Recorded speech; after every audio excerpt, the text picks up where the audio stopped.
Hello, my name is Greg Cappello. I'm the Superintendent of Schools at West Deptford School District.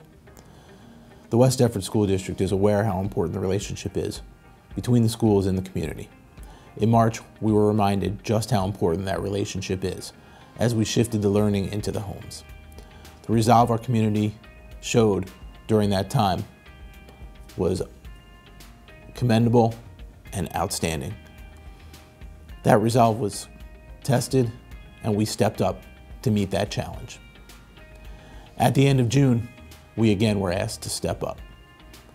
The governor of the state of New Jersey has required that we open our school, and we must do this as safely as possible.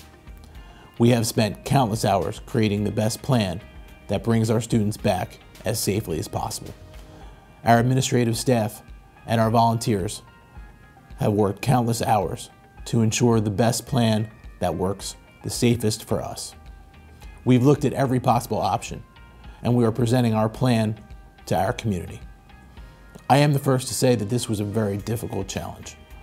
We understand the difficulties that any plan creates for students, teachers, and our families. This is our plan, and this is our best plan at this time. I want to remind everyone that this plan is subject to change. We did submit this plan to the county for compliance review, and currently we are working with our indoor health consultant and our board solicitor to ensure, again, that we have the best, safest plan. We will continue this plan as a live document and change as we need to ensure the safety of our students, our staff, and our community. In June, the state released the road back to give our districts information with 4 prongs for the return. Those prongs were leadership and planning, conditions for learning, continuity of learning, and policy and funding. Each prong the state has outlined has many parts to it. We spent a lot of time reading the guidance and adapting our plan to meet each need. Although no plan is perfect, we closely adhered to the requirements that the state gave us. In order to create our plan, we immediately created a reopening task force to gather information, form subgroups, and create our pandemic response teams chaired by our school principals. We looked for a cross-section of key stakeholders to help guide us on our plan. This group, our task force, met weekly to ensure that as information changed and as our information was gathered, that we worked our plan to meet the needs of our community. While our task force considered the 4 prongs, the pandemic response teams worked very hard to work out all these details. These teams worked with our school nurses. Our school nurses met with our school physician and created a detailed plan for safety protocols, contact tracing, and cleaning. We're very proud of our volunteers and how much time they spent working on our plan. And our plan was based on our resources that we have available to us. We had to look at the capacity to meet health and safety guidelines, our ability to adhere to social distancing, and that our students must be engaged in 4 hours of standard-based instruction, whether in a remote, hybrid, or in-school setting. We considered student learning profiles and the needs of students in the schools and in a virtual setting. In order to ensure social distancing, safe operations, and cleaning, the West Deptford schools will be running a modified 4-hour schedule. Students will not eat lunch in the cafeterias. Our students will be grouped into 4 cohorts. Cohorts A and B will have assigned days. Cohort C will have more in-person learning, and Cohort D will be completely virtual. We are working to find the most effective ways to support synchronous and synchronous learning. Our curriculum committee is meeting often to work on what learning will look like in this new environment. In our environment, most weeks Cohort A will attend Mondays and Tuesdays, and Cohort B will attend Wednesdays and Thursdays. Friday will be a virtual day for all cohorts. Of course, safety is our most important concern for our students, staff, and visitors. To ensure safety, we've consulted with the Department of Health, retained an environmental health specialist, and consulted with the police department. Social distancing, hand washing, and mask wearing will be a priority in all of our buildings. Our maintenance staff has been specially trained by 3M Corporation and will be spending extra time cleaning and sanitizing. We are creating protocols to screen each student before they attend school and ensure the safest possible environment for all in the schools. Our athletic programs will continue as per the NJSIAA guidelines. Our fall coaches, Mr. Morel, Dr. Gismondi, have been working very hard to ensure opportunities for our athletes to safely prepare for the fall season. At this time, those seasons have started and are continuing as per the guidelines. Of course, the West Deptford School is committed to safety, as I mentioned, and we will do the following. We are going to continue to comply with all CDC, state, and local guidelines. We are going to provide reasonable accommodations for staff and students at a higher risk for severe illness. We are going to promote behaviors to help reduce the spread of germs and infection. We will encourage frequent hand washing for all students and staff. Social distancing will be adhered to at every step from the time students and staff enter the building till the time they leave. We are going to continue to enhance our ability to social distance, which is one of the major reasons why we went on the hybrid schedule. Social distancing has been identified as one of the safest ways to ensure the safety of all staff and students.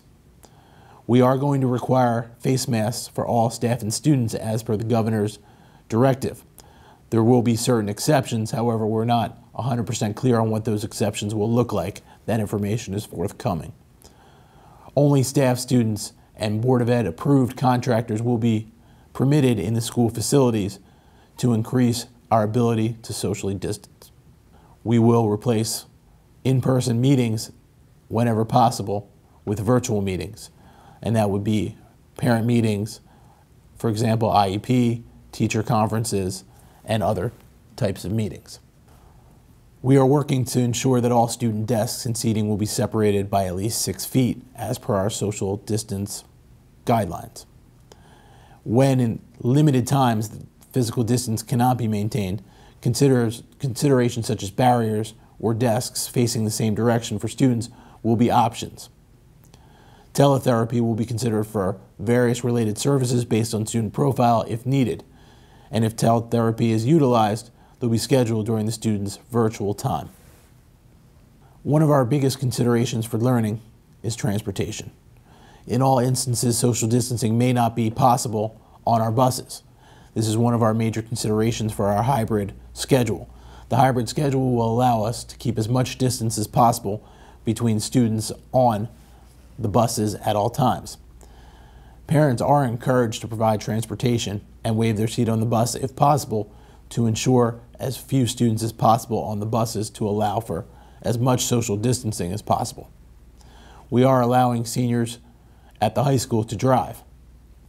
Due to the limited number of seats available on the bus, we're going to attempt to keep buses at 50% capacity.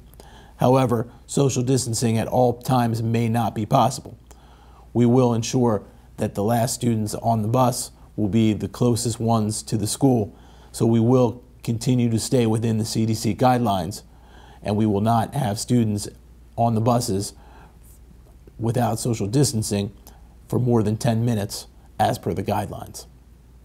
Students and bus drivers will wear face masks on the bus, and we will continue to ensure that those masks are worn at the bus stops and at all times. We are working to get as many aides on the buses at the elementary schools as possible. Those aides are going to help with social distancing and mask wearing. And we will disinfect the buses daily. During the school day, we will closely monitor the following conditions. Signage will be used to assist in traffic flow for students and staff in the hallways. The floors are currently being marked to indicate one-way travel and to keep students and staff on one side of the hallway. Students will be gradually released from buses to comply with social distancing to ensure that social distancing is kept in the hallways and during movement. Students in preschool through grade 8 will remain in their assigned classrooms. Teachers will rotate to the students to limit contact. As part of our safety plan, contact tracing is very important. We have set the following conditions for contact tracing as per the state of New Jersey. A district contact tracing officer has been established. A building contact tracing coordinator is designated to act as a building liaison to the district contact tracing officer. Protocols in response to the positive or presumptive COVID-19 cases and protocols for the handling of positive cases and potential quarantining and closing are pending finalization in consultation with the district physician, school nurses, and the Gloucester County Department of Health. At West Deptford, facility cleaning is a priority. Our staff is trained to ensure that they are in the best position to keep our students and staff as safe as possible. The district has contracted with Dr. Richard Lynch, an environmental consultant, who has worked to develop our safety plan protocols. Dr. Lynch is a well-known expert in the industry and has a long list of credentials and expertise. As per his recommendations, our plan includes cleaning bathrooms and high-touch services throughout our buildings each day and night. We are using EPA-approved cleaning products. Our maintenance and custodial staff is being trained by 3M, and we are doing daily disinfecting and cleanings of all buildings. We are going to have hand sanitizer supplied in each classroom and hand sanitizer stations located throughout the buildings. As we did during the closure, West Deptford will continue to provide meal distributions. On days where students are attending in person, the students will eat breakfast in the classrooms at school. Bag lunches will be available in a grab-and-go fashion at the end of the day for the next days. There is no lunch period during the school day. Parent pickup and delivery of meals will be available on designated days for students not attending in person. All students may bring a peanut, tree nut-free working snack to school to eat during designated times. All students are encouraged to bring a reusable water bottle to be refilled through the day, as water fountains will not be available. More information regarding meal procedures will be forthcoming, and there is always a possibility that we may need to adjust this plan. Health and physical education, of course, are very important to our students. Our school will continue to work very hard to encourage lifelong commitments to a healthy lifestyle. However, at this time, health and phys ed may look slightly different. Health and physical education instruction will be provided in the hybrid learning model as follows. The elementary will be virtual. The middle school will be virtual also, whereas the high school will be in person. We will have limited use of physical education supplies to not share equipment. We will have a greater focus on physical fitness and movement education, and the locker rooms, weight rooms, and use of the weight training equipment may not be available. As part of our commitment to safety, we have had to make some adjustments to our normal school operations. For now, all field trips will be virtual or postponed until further notice.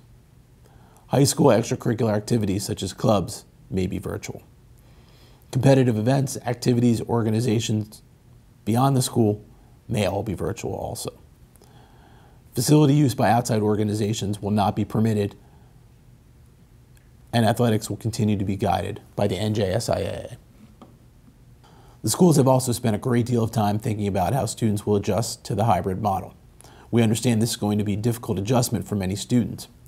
Our Social Emotional Learning Committee has been meeting to implement supports and prepare teachers for the challenges of their students.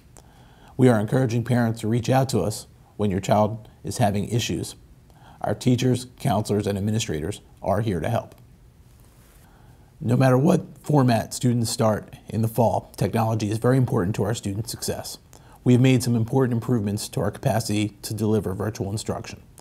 Our technology department will continue to supply and support one-to-one technology devices for all students K-12 and our staff. We will continue to survey the changing connectivity needs of all students and staff and address issues accordingly. We are maintaining a fleet of Verizon jetpacks for cases where broadband internet is not an option. We will verify acceptable use policy in one-to-one Chromebook agreements and make sure that they're signed and in place at all levels. We will modify in-school technical support to incorporate social distancing and CDC guidelines. We will continue utilization of the Student Technology Support Request Form for students attending virtual learning, and we will continue with contactless device repairs utilizing outdoor lockers at the middle school. I would again like to thank the community for all of your support of our schools. Our staff, including our teachers, administrators, and support staff, is the best that I've ever worked with, and I'm very proud of this group's dedication and work on this project. We've had many volunteers, including staff and teachers, that have stepped up. They're continuing to volunteer, all because we understand that this great community deserves the best plan possible, and we will continue our dedication. Thank you very much, and be safe.